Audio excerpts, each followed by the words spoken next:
Yugi Videos del Potan. En aquellos ya lejanos días, donde el anime era una pequeña preview de los arquetipos que estaban por debutar, además de un par de cartas genéricas y algunos tal vez hasta que especulaban sobre el meta, pues había temáticas o temas que nos interesaban, incluso cuando veíamos soporte para ello. Eventualmente todo acaba saliendo del anime, como pasó con los Advanced Crystal Beast, el deck Fossil y vaya que se tomaron su tiempo. Hasta el Earthbound Servant está próximo a salir, así que puede que esta lista no sea válida por mucho tiempo. Pero este es un video que me hubiese gustado hacer hace mucho tiempo hablando de arquetipos que todavía no han salido del anime y que me gustaría ver. No que a los fans del juego quisieran ver en general, esto es más una opinión personal, ya que todo mundo tenemos diferentes ideas de lo que nos gustaría jugar o siquiera que saliera del anime. Pero bueno, como actualmente hay 6 animes y 2 que no he visto, pues obviamente voy a hablar de lo que conozco, desde Duel Monsters hasta Brains. No hay muchos arquetipos de Duel Monsters, pero sí que hay algunas cartas que me gustaría ver. Para Duel Monsters realmente es complicado mencionar un deck de anime, al menos que en lo personal me interese. Han sacado prácticamente todo o han hecho arquetipos de ello, como se puede apreciar en la enorme lista de arquetipos que tiene Yugi a sus espaldas. Pero sí que hay decks del anime que a la comunidad le hubiera encantado ver, como viene siendo el Armor de Balon, el Orichalcos de Darts, y quién sabe, tal vez algún día saquen un sello de Orichalcos en Atlantiano, muy similar a las cartas en idioma astral. Pero, como siempre hay un güey saliendo de la alcantarilla diciendo que quiere el arquetipo menos útil imaginable, bueno, usualmente soy yo ese güey. Y para mí es el arquetipo Landstar. Claro que quiero que salga un arquetipo Gearfried, de Graceful y Skull Dice, o Flame Swordsman, que bien podría salir en Maze of Millennium. Pero en cuestión de que saliese en el anime, vimos a Brigader, Glappler y Knight of Landstar, además de una magia llamada Landstar Forces, que invoca desde la mano. La inmensa mayoría de los Landstars son vainillas, a excepción del retrain de Swordsman, que es Comrade of Landstar. Pero debo admitir que me llama muchísimo la atención el hacer un deck Landstar. Quién sabe, tal vez sea un deck Gemini o un deck tipo Doll, para no desentonar tanto con su iteración original. Además de que las cartas me recuerdan un poquito al arquetipo pingüino, por la referencia a diferentes clases en los RPGs. Puede tener una versión interesante en los Synchros Landstar, considerando que el Comrade antes mencionado es Tuner. El deck apesta. De verdad, apesta. El deck Ancient literalmente es la cosa más vulnerable a interrupciones y con menos recompensa de todo el anime en general. Tiene un boss monster que no hace nada y encima en el propio juego ya hay un Ancient Dragon. Y aún así hay muy poco de un personaje que me parece tan interesante como es Suguru Kumuto. Así que me haría mucha ilusión ver que saliera esta carta junto con Legendary Gambler, que igualmente es bastante inútil, pero me encanta el personaje y por lo mismo me hubiese gustado verlo. Además de que es muy interesante poder reunir cosas para abrir una puerta antigua, quién sabe. A lo mejor que el Ancient Dragon, o lo pongan como dragón de la ciudad de la antigua, sea algo mucho más interesante y que pague bastante más. GX fue un periodo muy curioso para Yu-Gi-Oh! Fue la época de los arquetipos y de hecho ya había gran variedad en el juego. Estaba lejos de utilizar las mismas cartas de formatos pasados, y no está el FAG. Lo que tú crees que era un formato diverso realmente era lo mismo con 3 cartas diferentes dependiendo del deck porque había demasiado stable. En cambio en este formato tuvimos Destiny Hero, Omni Heroes, Gladiator Beast, Lightsworn, Ciberdragones, siendo los primeros arquetipos que habían llegado para quedarse y definiendo un meta muy claro, haciendo más accesible la construcción de decks. Por lo mismo, también fue un periodo de experimentación para el anime, dándonos arquetipos bastante creativos, la verdad, y con temas bastante únicos. Tristemente, la inmensa mayoría fueron cosas de un episodio y muy pocas cartas. Aún así, creo que vale la pena solamente por su concepto. Ay, ojalá un día salgan las cartas Magnet. No, esos no. Pero estaría chido. No, esos ya salieron. Honestamente puede que sea un mejor boss monster que el Valkyrian regular, pero no. Estoy hablando de los Magnet Warrior de Yu-Gi-Oh! GX. Ya sé, están pinches, son relleno y una temática bastante inútil. Pero la cosa es, yo adoro los imanes y la idea de que jueguen con los polos para poder impedir que ataquen a un monstruo u obligar a que lo hagan, me encanta, creo que es una idea que se debería explorar más. La gente que vio los directos de Tag Force saben que los DC fueron mi deck para el mismo. Y ¿qué más puedo decir? Me gustan las cartas del anime y honestamente las cartas DC son bastante divertidas. Todo el deck se centra en volteando la mesa. Si controlas un DC y volteando la mesa destruyes todas las cartas del oponente, tantas como tú mismo hayas destruido. ¿Qué te digo? Me gusta el Unga Bunga. Por el mismo motivo que los DC es que me encantan los monstruos Clear y les he agarrado cariño. Me gustan los decks del anime y me gusta la idea de jugar con los atributos en campo para Clear World. Y sin mencionar que si en algún momento sale RGB Revolution es genial para este campo. Hasta ahora solamente hay 2 cartas del arquetipo Clear que oficialmente han salido, Clear Vice Dragon y Clear World. Por supuesto, en algún Battles of Legend o algo así me encantaría ver que se reimpriman. Este deck es la definición de inútil, es básicamente mi reflejo como una persona que acaba de salir de la alcantarilla y está diciendo ¡sáquenlo! Fue cosa de un episodio y realmente es más una serie de cartas que un arquetipo, unidos únicamente por un tema visual. Y las cartas de Spice realmente es un arquetipo, Pero pues el Curry Pod es un macrocosmos nerfeado con vainillas y magias con efectos poco útiles, que solamente son funcionales para lo que vendría siendo un deck Exodia activando magias una y otra vez para acumular spell counters. Aún con todo esto, adoro la existencia de una carta llamada Potato Man. No es broma, cuando estaba eligiendo mi avatar para hacer contenido en internet, bien pude acabar siendo Potato Man. Eventualmente acabé siendo el Potan rojo, pero pude haber sido Potato Man. Este deck no tiene ni pies ni cabeza. Literalmente, tiene 2 monstruos de nivel 3 y 2 de nivel 6, y ninguno de ellos hace nada en concreto, es más un deck reactivo al oponente que un deck proactivo. Pero aún así me encanta la idea de un deck que requiere que tengas 2 monstruos, uno compañero del otro, para poder activar sus efectos. Si bien esto sería rango 3 turbo en el mundo real, simplemente adoro la idea de los mirror. A Potano siempre le gustó mucho Revival Jam, y tenía altas esperanzas cuando leía el manga de Duel Monsters, ya que en él sale una carta llamada Slime King. Tristemente jamás fue utilizada, pero aún así Potancito le gustaba la idea de un deck Slime, y Potancito se puso muy feliz cuando el deck Slime fue realidad en el anime de GX. Tristemente se usó más como un deck anti-máquinas, pero igualmente lo tenía todo. Tenía un boss monster, la capacidad de revivirse, una magia, trampas, usaba los slime tokens. Espero que este deck algún día salga en Battles of Legend, honestamente me encantaría poder jugarlo. Gente, antes de que lo digan, lo sé, los efectos de los White Knight son los efectos de los Phantom Beast. Lo sé, pero créanlo o no todos los tipos son iguales, siendo que el tipo guerrero tiene Reinforcement of the Army, Vulgar Howling y equipos como Phoenix Blade o links como Isolde. En términos generales hubiese adorado ver a los White Knights como un arquetipo, y quién sabe, tal vez algún día salgan con mejores efectos de lo que tuvieron en el anime. Los mangas de Yugi son curiosos, y aún más curioso es que técnicamente la inmensa mayoría de cartas del manga ya salió. Claro que es solamente parcialmente en Battles of Legend o poco a poco en general, como solo con las cartas Alligator y todo el arquetipo Vision Hero. Y el sí pero no en cartas, como fue el caso de los Yokai. Sin embargo, del manga de GX han salido cartas de al menos un deck de cada uno. Excepto uno. Forbidden Mantra, ya que el deck solamente funciona con su magia continua boca arriba. Si bien el deck es increíblemente susceptible a interrupciones y bastante fácil de deshacerse de él con un Cosmic Cyclone o algo del estilo, me fascina la idea de tener una carta que libera el verdadero poder de los monstruos boca arriba, algo así como un Gemini pero con menos beneficios de ser vainillas. Realmente Konami te sorprende mucho con los colores que ponen para ciertas cartas, yo no me esperaba que los Vision Heroes se acabasen viendo así. Ok, es hora del mejor anime de Yugi, se tenía que decir y se dijo. Y no es para menos realmente, no es secreto para nadie que 5Ds ha sido de los mejores animes que han sacado y personalmente me encanta. Nos dieron cartas que hasta el día de hoy la gente utiliza, y esto sin contar sus evoluciones. En este punto del juego se empezó a tomar un poco más de velocidad, los arquetipos ya estaban más o menos establecidos, y los staple, bueno, eran muy caros. Pero ahora no solamente se tenía una mayor comprensión del juego, sino de cómo utilizar sus mecánicas para comenzar, mejorar y crear arquetipos. Y vaya que se notó. Los Blackwings siempre han estado ahí, Barry. Siempre. Desde su salida han sido un favorito de la comunidad de Yugi, y realmente si juntaras todas las cartas del deck Blackwing a uno, no te bastaría para tener un deck legal, ya que actualmente hay 79 cartas Blackwing y esto sin contar las del anime que aún no salen. El Blackwing tuvo tanto impacto que literalmente sacaron una carta counter para este deck, llamada Black Feather Hunter. Y es justamente en el anime que vemos otro deck counter a este deck. Bien mencionado es que la fuerza de los Blackwing está en la unidad de su arquetipo, y es que los White Warriors se para este arquetipo, aunque solo fuese por 2 capítulos. La temática principal de este equipo es que todos siendo Fade y Luz, son guerreros que atacan desde el cielo, y en función de esto realizan sus efectos, de allí el por qué algunos atacan directamente. La mayoría de la gente no recordará estas cartas, y es por justa razón. 5Ds no es una serie precisamente nueva, y tuvo duelos muy buenos pero formatos muy raros. Y como es en el caso de los turboduelos, en este caso también es otro formato alternativo, el Concentration Duel. Me gustan demasiado los Geometric Knight, pero solamente han mostrado 3 y realmente la estrategia de este deck es duelo por deck-out, técnicamente. Lo cual se vuelve un problema considerando que el cementerio es una mano secundaria hoy en día. No solamente sería un deck malo, sería un deck que activamente está jodiéndote a ti mismo dándole más oportunidades a tu oponente. Pero igualmente me gusta mucho el concepto de Triangle, Exa y Decago Knight. Además de regresar monstruos de su mismo nombre del cementerio, también me encanta. Potan, ¿te gustan mucho los caballeros? No.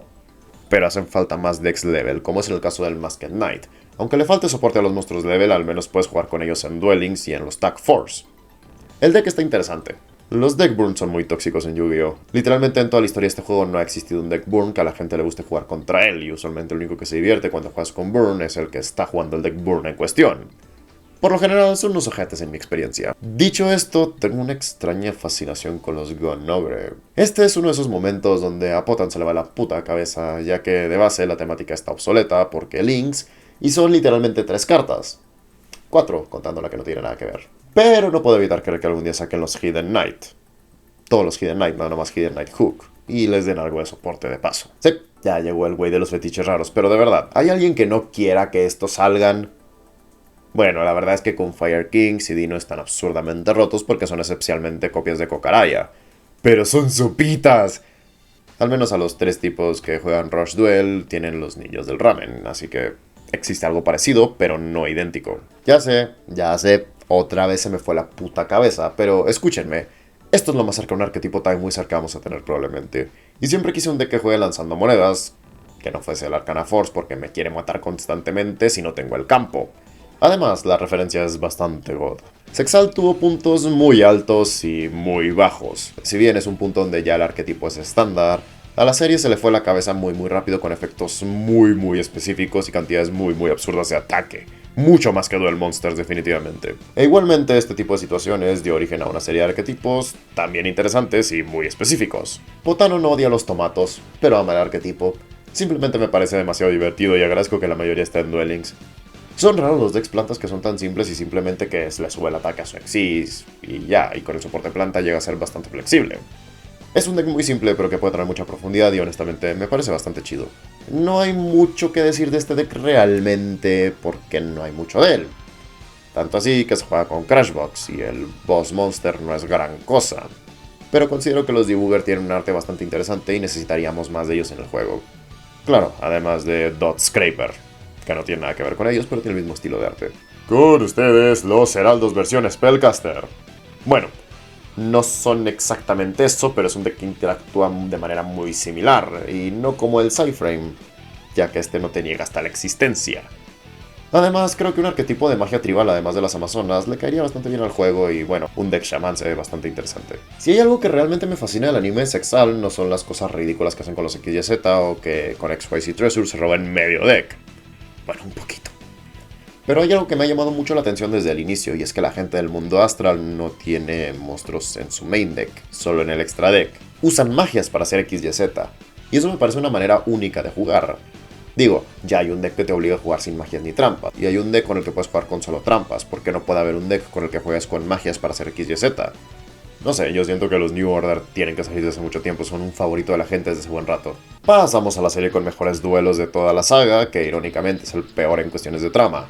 Literalmente podemos decir que este fue el periodo más oscuro del juego. Aún con la introducción de los péndulos, que realmente es la peor mecánica del juego y que realmente en este punto se consideró seriamente que Yu-Gi-Oh! Se iba a morir, trajo decks muy interesantes en mi opinión y que me gustaría ver en físico. No es secreto para nadie que me gusta mucho el Goyo Guardian, y cuando vi los decks de Security en Arc 5 me emocioné bastante, y más cuando vi que imprimieron Goyo Chaser, Predator, King y Emperor. Pero había un pequeño detalle.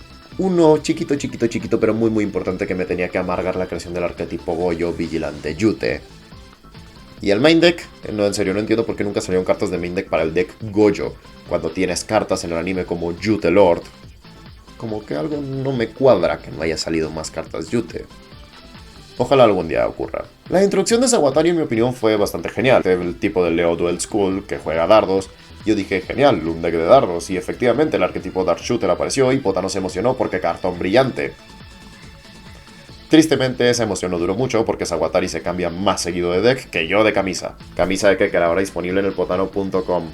200 pesos más envío.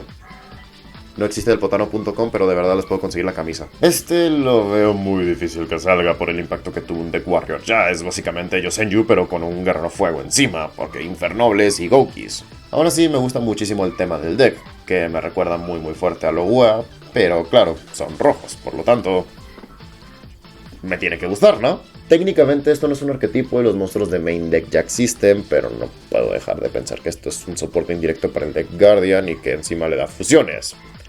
Me gusta la idea de que deban destruir los tokens como una especie de prueba de resistencia y, ¿qué les digo? Me gustan mucho los conceptos de Sol y Luna. Nótese en mi deck Inca en donde tengo Inti y Quila. No sé qué tengo yo con los decks absurdamente malos. Y este deck literalmente tiene una carta que no te deja ser normal. Pero me fascina la idea de que juega con counters y que fusione bestias guerrero tan emblemáticas como son Panther Warrior y Black Peach Werewolf, además del arquetipo Sentinel. Aunque sean fusiones de un deck Burn. Me gusta mucho que también se centra mucho en la batalla. Estoy fuertemente impactado de que este deck no saliese tan emblemático como es la Jin, y encima con todo el arco del Miami Championship saliendo todo, menos esto. Simplemente no comprendo por qué el deck de lámparas y genios nunca salió. Me fascina el concepto de jugar con atributos y fusionar lámparas con la Jin para hacer al genio de la lámpara y darle un nuevo giro a esta emblemática carta. No entiendo por qué no ha salido. Leo Akaba fue una decepción en todos los sentidos. Un personaje muy aburrido, una participación que se vio muy sesgada y no fue la gran amenaza que aparentaba ser. Y en su revancha contra Zark, bueno, en lugar de ser el reencuentro para el cual Leo se preparó toda su vida y finalmente su esfuerzo diese frutos, murió turno 1. Y su deck es bastante decepcionante. Y lo quiero. Me gusta mucho la idea de cristales péndulo con distintos atributos y que hagan diferentes efectos en función de su atributo. Y honestamente creo que se puede hacer mucho con un deck centrado en péndulos y fusiones, con aspecto espiritual con el extra deck. Esto es un crimen. Es un crimen que el CCC no haya salido, siendo lo importante que es Reira para la trama y lo impactante que fue el DDD en el formato, al menos en el OCG. Que no saliese el CCC me duele físicamente. Y su tema me parece increíblemente original, utilizando las cartas como fotografías para sincrofusión X y Z dependiendo de su atributo y qué magia o trampas esté utilizando. Hasta le dio un significado a su propio acrónimo, Card Constant Copy. Konami, por favor, haz mi sueño realidad. Me sorprende mucho que el Airborne Servant al final sí vaya a acabar saliendo. Y el Thorn Prisoner siendo un engine tan práctico como puede llegar a ser para un deck como el Gold Pride, por ejemplo. Y en estética, que es algo que no hemos visto realmente desde Duel Monsters, con cartas que son literalmente artefactos de tortura, a excepción del Unchained, no entiendo por qué no ha salido. Puede parecer bastante divertido de jugar y aunque solo sean 5 cartas, pues bueno, este deck le irá bien al güey de los fetiches raros, sadomasoquista. También temáticamente va muy bien con los decks de Marik. Potano es un fricazo. Uno lo pensaría viendo el fondo, considerando que tiene un canal dedicado a videojuegos, Kamen Rider y Yu-Gi-Oh! Pues es bastante obvio, diría yo. Sin mencionar que en cuestiones de frikis, pues tengo este libro. Sumado a esto, me fascinan los fenómenos físicos, pero sobre todo me gusta romperme la cabeza de la forma más innecesariamente compleja, dándole forma de la manera menos práctica o simple a lo que me encuentro por delante. Siendo un deck tan innecesariamente y poco práctico como puede ser el Mirror Imagine del manga de Arc 5, me tiene fascinado por la complejidad de los efectos y que rebota una cosa en la otra. Y bueno, los decks de manga siempre me llaman la atención. Qué bueno que el Whitefish acabó saliendo al final de cuentas. Y tiene soporte, lo cual me intriga mucho y es original. Este es el deck de uno de los villanos de Brains, el Ignis de la Luz, Lightning. Y este deck está basado en la cultura romana, griega y un tanto espartana por el diseño de algunas armaduras y otros detallitos por ahí. La cultura militarista en general, por lo visto en Decurion principalmente. Un detalle que me encanta es que los nombres de las cartas están en latín. Plumum Toridenti es tridente de plomo, Armatos Lex es ley Armatos. E incluso el propio nombre Armatos Legio es legión armada. Sumado a esto, su mecánica se basa en tener su propio terreno boca arriba, Armatos Colosseum, para invocar estatuas a donde apunten los links. Cada estatua sujeta un elemento de la milicia, un arma, una armadura, etc. Y mientras un link apunte a ellas, este link gana un efecto basado en lo que sea que tenga la estatua. Realísticamente hablando, ya no es tan staple jugar honesto en los decks luz. Sin embargo, al ser un deck Cybers, tiene un montón de oportunidades, particularmente con Signet Mining, que puede hacer cementerio muy fácilmente, además de que se puede buscar otro Armatos. En lo personal, adoro el detalle de las magias Armatos. En teoría son justas, acorde con el atributo Luz, ya que Armatos Lex funciona para ambos jugadores, así como Armatos Gloria tiene un detrimento muy fuerte. Pero qué puedo decir, me encanta mucho este deck. Y así como Windy acompaña a Lightning, no podía haber Armatos sin Storm Rider. Van juntos, cada uno tiene su propia identidad, pero tienen similitudes, siendo que el Storm Rider es un deck viento, es de los atributos con arquetipos más escasos del juego. Además de emplearse a fondo en representar su atributo y modo de juego, lo he llegado a llamar el Seymour Cybers. Y no es para menos, ya que el Storm Rider interactúa mucho con la zona de magias y trampas. Nuevamente, aquí hay un detalle que me encanta, y es que sus campos, así como la inmensa mayoría de sus compañeros Ignis, por no decir todos menos Earth, tiene una magia de campo, y el suyo lo utiliza a modo de simbolizar cómo la tormenta se está volviendo cada vez más fuerte entre más campos se usan. Siempre hay decks menores en todas las series de Yu-Gi-Oh! Y realmente hay muy pocos enfermos que les gusten estos decks de relleno. Yo soy uno de esos enfermos. Desde la llegada de los links y las columnas, realmente el posicionamiento de las cartas se ha vuelto más relevante que nunca. Y hay decks que utilizan esto como temática principal. Los Rockets en cierta medida, Mech Knights y Security Force. Son los primeros que me llegan a la mente, pero probablemente haya muchos más, pero ninguno de ellos me parece que utilice la temática como el D-Scaling particular, siendo un deck Link que hace burn en función de qué tanto se mueven las columnas, mostrando cómo el pez va nadando en el agua. El Topologic puede que sea uno de los arquetipos más problemáticos de la historia, prácticamente todos los integrantes de este arquetipo han sido jugables o staples. Y hay uno baneado hasta el día de hoy de lo fuerte que era. Siguiendo esta lógica, sin duda el deck Topolongina sería bastante competitivamente viable y probablemente sea un deck muy versátil. Pero ¿a qué puta le importa eso? Topolongina, Maybe, Baby, Sasby, son bromas y abejitas robóticas, hermano. ¿Qué más quieres? ¿Para cuándo Navy? Cuando salió por primera vez Blood Shepard me quedé muy clavado en este personaje. Siempre quise un deck de vaqueros y cuando vi que este personaje tenía un sombrero, botas, un zarape y hasta espuelas, las ilusiones de Potan subieron mucho y cayeron en picada cuando vio que la primera carta que invocó fue un dron. Aún así me gustó mucho el deck. Me hace mucho la ilusión de un deck máquina Link con Synchros, una fusión y además del uso de tokens. Soy bastante voluble. ¿Qué te digo? Es como Mecha Phantom Beast, pero bien hecho. Dios mío, qué problemáticas han sido las cartas virus a lo largo de la historia y hasta el día de hoy siguen siendo un problema. ¿Pero sabías que hay un arquetipo de anime de momias enfermeras que utilizan las cartas virus? Sí, los Dark Mommy realmente solo salieron 2 veces, pero eso me bastó para decir que es un deck que yo creo que estaría muy bien. Me haría mucha ilusión jugar los virus que no fuesen algo como Lair of Darkness. Tiene virus específicos este arquetipo. Qué horrible sería jugar contra él, pero neta, espero que algún día salga. Si te gustó este video, puedes continuar la discusión en mi Discord, donde encontrarás gente con intereses similares a los tuyos, además de un bot que te avisará cuando suba video a YouTube o TikTok, junto a otro bot que te dirá cuando esté en directo en YouTube, TikTok, Kick o, como en todos los días, Twitch. Ahora ya tenemos miembros del canal y quisiera agradecerle a todos aquellos que cooperaron. El Imperio Potano se expande y me gustaría poder verte ahí, me hace feliz ver cómo crece la comunidad. Y recuerden... No, bro, mejor que saquen el deck Armor y lo hagan tier 0.